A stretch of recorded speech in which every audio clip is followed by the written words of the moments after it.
Hello students, today we are going to discuss tendency to form complexes, catalytic properties, formation of interstitial compound and alloy formation. So let's start. First is tendency to form complexes. Transition elements form a large number of coordination complexes. The transition metal ion bind to a large number of anions or neutral molecules in the complexes. Transition elements ਜਿਹੜੇ ਆ ਉਹ ਬਹੁਤ ਜ਼ਿਆਦਾ coordination ਕੰਪਲੈਕਸਸ ਬਣਾਉਂਦੇ ਆ.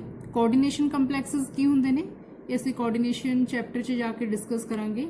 Basically ਇਹ complex ਹੁੰਦੇ ਜਿਹਦੇ ਵਿੱਚ ਇੱਕ ਮੈਟਲ ਆਇਨ ਲਿਗੈਂਡਸ ਨਾਲ ਜੁੜਿਆ ਹੋ ਸਕਦਾ ਹੈ. ਲਿਗੈਂਡਸ 6 भी हो सकते हैं, 4 भी हो सकते हैं, डिपेंड करता है कि ਉਹਦਾ ਕੋਆਰਡੀਨੇਸ਼ਨ ਨੰਬਰ ਕੀ ਹੈ. ਸੋ ਕੋਆਰਡੀਨੇਸ਼ਨ ਕੰਪਲੈਕਸਸ ਬਣਾਉਣਗੇ ट्रांजिशन मैटल आयन. ये सारे देखो निकल, कोबाल्ट, आयरन, कॉपर, ये सारे ट्रांजिशन मैटल्स तो बिलोंग करते हैं. सो ट्रांजिशन मैटल्स इन्ने कंपलैक्सेस क्यों बनाते हैं, इसका कारण की है उसे पढ़ांगे. Due to small size of the atom. Transition metal compound का साइज छोटा होंगे, इस करके ईजिली किसी भी लिगेंड को अपने नाल जोड़ सकते हैं. Due to small size of atom they form very large number of complexes. High nuclear charge, इन्हां दा चार्ज जिहड़ा न्यूक्लीयर चार्ज ज़्यादा हुंदा है. Most common reason availability of vacant D orbitals. इन्हां तो डी ऑर्बिटल वेकेंट हुंदे जिस करके ईजिली लोन पेयर जिहड़े है एक्सैप्ट करके कंपलैक्स फॉर्म कर सकते हैं. Due to variable oxidation states, असी प्रीवियस वीडियो च पढ़िया सी कि transition metal compound variable oxidation state show करते हैं. Due to variable oxidation states so they also form many complexes. So what we have discussed now, transition metal compound form a large number of coordination complexes. Reason क्या क्या ने? Due to small size, high nuclear charge, availability of vacant D orbital, और one more reason you can write variable oxidation states. Next property is catalytic properties. Catalytic properties नाम तो ही clear है. Transition metals and their compound act as a good catalyst for various reaction. Catalyst क्या होंदा है? Catalyst is a substance which alter the rate of reaction. ये reaction के rate नू एल्टर कर सकता है. एल्टर का मतलब घटा भी सकता है, वधा भी सकता है without consuming in the reaction. Reaction च खुद पार्टिस मतलब कोई चेंज नहीं लियाएगा, बस इसका काम है रिएक्शन नू इनक्रीज करना, रिएक्शन के रेट नू इनक्रीज करना या डिक्रीज करना. So transition metals act as a good catalyst.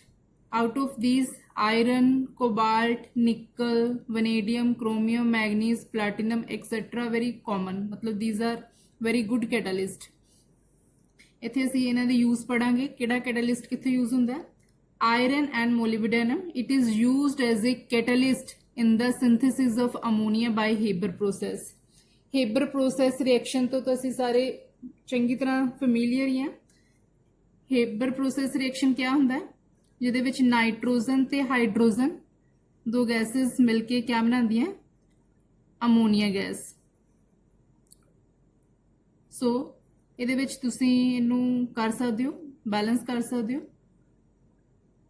सो इत्थे आयरन और मोलिब्डेनम जिहड़ा है कैटलिस्ट यूज हुंदा है. आयरन कैटलिस्ट है, मोलिब्डेनम एज ए प्रोमोटर. इहदी कैटलिस्ट की एफिशिएंसी नूं होर इनक्रीज करेगा. So next catalyst is nickel. It is used in hydrogenation reaction in organic reactions. Hydrogenation reactions असी organic च पढ़नी है, जिहदे विच असी रिडक्शन करते हैं एल्कीन दी.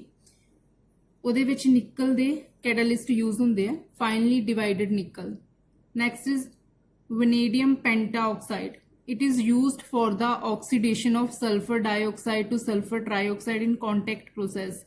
ਜਦੋਂ ਅਸੀਂ ਕੰਟੈਕਟ ਪ੍ਰੋਸੈਸ ਯਾਨੀ ਕਿ ਸਲਫਿਊਰਿਕ ਐਸਿਡ ਦੇ ਮੈਨੂਫੈਕਚਰ, ਇਹਦੇ ਵਿੱਚ ਜਦੋਂ ਅਸੀਂ ਸਲਫਰ ਡਾਈਆਕਸਾਈਡ ਦੀ ਆਕਸੀਡੇਸ਼ਨ ਕਰਦੇ ਹਾਂ, ਜਦੋਂ ਅਸੀਂ ਇਹਨੂੰ ਚੇਂਜ ਕਰਨਾ ਹੁੰਦਾ ਸਲਫਰ ਟ੍ਰਾਈਆਕਸਾਈਡ 'ਚ, ਅਸੀਂ ਵੈਨੇਡੀਅਮ ਪੈਂਟਾਆਕਸਾਈਡ ਦਾ ਕੈਟਲਿਸਟ यूज़ करते हैं। ये ਅਸੀਂ प्रीवियस वीडियोज़ ਜਿਹੜੀਆਂ ਪੜ੍ਹੀਆਂ ਹੋਈਆਂ पी ब्लॉक्स ਉਹਨਾਂ 'ਚ डिस्कस ਕੀਤਾ ਹੋਇਆ। Manganese dioxide, manganese dioxide is use to catalyse the decomposition of H2O2 solution. ये H2O2 सोल्यूशन की जो डिकम्पोजिशन करते हैं असं तो मैगनीज डाइऑक्साइड यूज करते हैं। Cobalt salt catalyse the decomposition of bleaching powder. Bleaching powder क्या होंगे? Calcium oxychloride. ये जो असं डिकम्पोजिशन करते हैं तो कोबाल्ट ते सॉल्ट यूज करते हैं। Platinum rhodium it is use in Ostwald process. Ostwald process क्या है? जिहदे नाइट्रिक एसिड की मैनुफैक्चर करते हैं बोलते हैं ओस्टवोल्ड प्रोसैस। ये असीं प्लैटिनम ते रोडियम का कैटलिस्ट यूज करते हैं। Palladium it is also use in hydrogenation reaction. Hydrogenation reaction Organics use करते हैं जिथे असी एल्कीन वगैरह की रिडक्शन करते हैं। So from all this what we conclude transition metal act as a very good catalyst. Good catalyst क्यों act करती हैं? Again same reason, due to small size, availability of vacant D orbital, variable oxidation state. So ये जिहड़े factor ने small ionic radii, high nuclear charge, ये factor इन्हां दी good catalyst होने लई ये सारे फैक्टर जिहड़े है इन्हां नूं इन्फ्लुएंस करते हैं।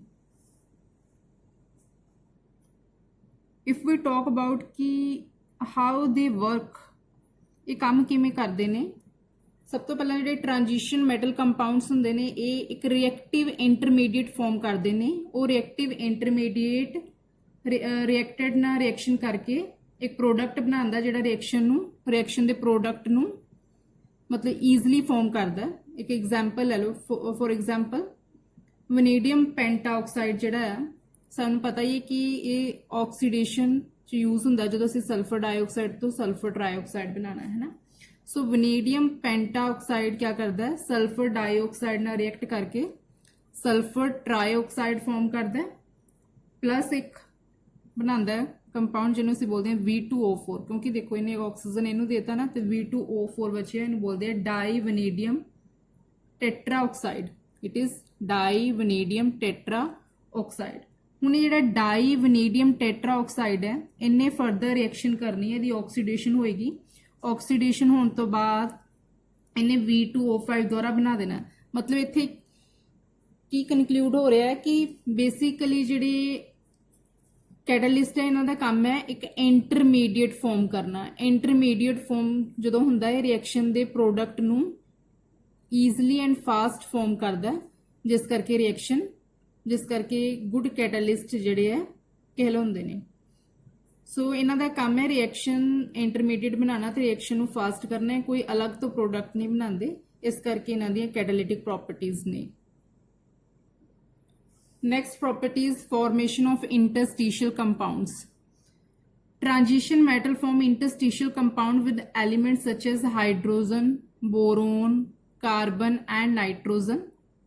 These small atoms of non-metal get trapped in vacant spaces of the lattice. Transition metal interstitial compound form करते हैं। Interstitial का की मतलब कि एटम्स के विच वाली जगह जी वेकेंट स्पेस होएगी उत्थे जाके फिट हो जाएंगे, ट्रैप हो जाएंगे। हुण ये इंटरस्टिशियल कंपाउंड क्यों फॉर्म करते हैं? Again same reason, due to their small size, due to non availability of d orbital. These small atom of non-metal get trapped in vacant spaces of their lattice. They are generally non-stoichiometric and neither typically ionic nor covalent. इत्थे non स्टोकियोमेट्रिक का की मतलब है कि इन्हां दी जिहड़ी ratio हुंदी है जदों ये इंटरस्टिशियल कंपाउंड बनाते हैं। इंटरस्टिशियल कंपाउंड दी एग्जांपल्स क्या क्या ने? Titanium carbide, manganese nitride, ferrous hydride, titanium hydride. So इत्थे नॉन स्टोकियोमेट्रिक का की मतलब है कि इन्हां दी जिहड़ी रेशियो होएगी वो इक्वल नहीं होएगी, फ्रैक्शनल होएगी, पॉइंट्स होएगी। जिद्दां मान लो कि असीं NaCl लिखते हैं, NaCl च देखो सोडियम 1 है, Cl1 है, मतलब इन्हां दी रेशियो जिहड़ी है इक्वल है, 1:1 है, मतलब पॉइंट फ्रैक्शन च नहीं है। जिद्दां असीं लिखिआ वनेडियम टाइटेनियम हाइड्राइड लिखिआ ना, इहदी टाइटेनियम दी मान लो कुछ हैगी 1 हैगी ते 1.7, मतलब पॉइंट विच है। वो वाले फ्रैक्शन पॉइंट विच ने, फ्रैक्शन च ने वो वाले कंपाउंड जिन्हां दी फ्रैक्शन च होवे रेशो उन्होंने बोलते हैं ਅਸੀਂ नॉन स्टोकियोमेट्रिक कंपाउंड। सो जिन्ने इन्हां दे कंपाउंड बनते हैं इंटरस्टिशियल वाले उन्हां दी ज़्यादातर वो नॉन स्टोकियोमेट्रिक होंदे ने और these are refer to as interstitial compound. Interstitial क्यों बोलते हैं ਅਸੀਂ क्योंकि खाली जिहड़ी विच वाली जगह हुंदी है एटम दे उत्थे जाके ट्रैप हुंदे आ, इस करके इन्हां नूं इंटरस्टिशियल कंपाउंड बोलते हैं। और करैक्टरिस्टिक्स क्या क्या होंदियां इन्हां दी, they have very high melting point. High melting point हुंदा इन्हां दा। हाई मेल्टिंग पॉइंट क्यों होगा, क्योंकि इन्हां दे लैटिस दे विच इन्हां दा क्लोज्ड पैक्ड स्ट्रक्चर हुंदा, इस करके इन्हां दे मेल्टिंग पॉइंट जिहड़ा की हुंदा high. metallic conductivity, they are good conductor of electricity, very hard, chemically inert। chemically inert मतलब किसी ना रिएक्शन नहीं करनगे, chemically inert होंगे। सो इस करके इन्हां नूं सम टाइम असीं स्टेनलेस स्टील ਜਾਂ ਹੋਰ काफ़ी सारे कंपाउंड बनाने ਲਈ यूज़ कर ਲੈਂਦੇ ਹਾਂ। So this is about formation of interstitial compound, how they form interstitial compound। interstitial compound ज़्यादातर ये नॉन मैटल्स ना बनाएंगे, boron, carbon and nitrogen. Next characteristic is alloy formation। transition metals form alloys। what are alloys? Alloys are homogeneous solid solution in which atoms of the metal are randomly distributed among the atoms of the other metal। in layman view ਆਮ ਭਾਸ਼ਾ 'ਚ ਅਸੀਂ alloy ਨੂੰ ਕਵਾਂਗੇ ਮਿਸ਼ਰਿਤ ਧਾਤਾਂ। ਜਦੋਂ ਇੱਕ metal ਦੀ ਦੂਸਰੀ metal ਦੇ ਵਿੱਚ ਮਿਕਸਿੰਗ ਹੁੰਦੀ ਹੈ ਉਹਨੂੰ ਅਸੀਂ ਬੋਲਦੇ ਹਾਂ ਐਲੋਏ। ਜਿੱਦਾਂ ਅਸੀਂ ਦੇਖਦੇ ਹਾਂ ਐਲੋਏ ਆਪਣੀ ਡੇਲੀ ਲਾਈਫ ਦੇ ਵਿੱਚ, ਸੋਨਾ ਇੱਕ ਐਲੋਏ ਹੈ। ਇਹਦੇ ਵਿੱਚ ਪਿਓਰ ਸੋਨਾ ਜਿਹੜਾ ਹੈ ਉਹਦੀ ਜਿਊਲਰੀ ਨਹੀਂ ਬਣਾਈ ਜਾ ਸਕਦੀ, ਉਹ ਇੰਨਾ ਸੌਫਟ ਹੁੰਦਾ। ਬਟ ਜਦੋਂ ਅਸੀਂ ਉਹਦੇ ਵਿੱਚ ਕੋਪਰ ਜਾਂ ਪਲੈਟੀਨਮ ਮਿਕਸ ਕਰ ਦਿੰਦੇ ਹਾਂ ਉਹ ਹਾਰਡ ਹੋ ਜਾਂਦਾ, ਤੇ ਜਿਹੜਾ ਹਾਰਡ ਸੋਨਾ ਹੁੰਦਾ ਹੈ ਉਹਦੇ ਹੀ ਫਿਰ ਗਹਿਣੇ ਬਣਦੇ ਆ, ਉਹਦੀ ਜਿਊਲਰੀ ਬਣਦੀ ਹੈ। ਸੋ ਐਲੋਏ ਦਾ ਕੀ ਮਤਲਬ ਹੈ, ਜਦੋਂ ਇੱਕ ਮੈਟਲ ਦੇ ਵਿੱਚ ਦੂਸਰੀ ਐਟਮ ਜਿਹੜੀ ਹੈ ਮਿਕਸ ਹੁੰਦੀ ਹੈ, ਜਿਹਨੂੰ ਅਸੀਂ ਮਿਸ਼ਰਤ ਧਾਤਾਂ ਵੀ ਕਹਿ ਦਿੰਦੇ ਹਾਂ। So transition metal form alloys। transition metal form large number of alloys। such alloys are very hard, high melting point and more resistance to corrosion। कि ਇਹਨਾਂ ਨੂੰ corrosion ਘੱਟ ਲੱਗਦਾ, ਕਾਫੀ ਹਾਰਡ ਹੁੰਦੀਆਂ। common alloys ਕਿਹੜੇ ਬਣਾਉਂਦੇ ਆ, क्रोमियम, मैगनीज, फेरस ਦੀਆਂ alloys ਜਿਹੜੀਆਂ common ਨੇ, chromium, manganese, vanadium, tungsten, molybdenum etcetera. They are use to produce steel and stainless steel. इस स्टेनलेस स्टील जिन्नी भी साडे घरां यूज हुंदी है ਉਹਦੇ ਵਿੱਚ ਇਹ ਸਾਰੀਆਂ ਮੈਟਲਸ ਜਿਹੜੀਆਂ ਮਿਕਸ ਹੁੰਦੀਆਂ। एक्सप्लेनेशन की है क्यों बनाते हैं, same repeated reason. Similar in size, एक तो साइज इन्हां दा सेम होने करके एक मैटल दूसरी मैटल ने ईजिली रिप्लेस या मिक्स हो जाती है। Can substitute the other metal in A crystal lattice due to their high nuclear charge, variable oxidation states, ये भी ਅਸੀਂ लिख सकते हैं।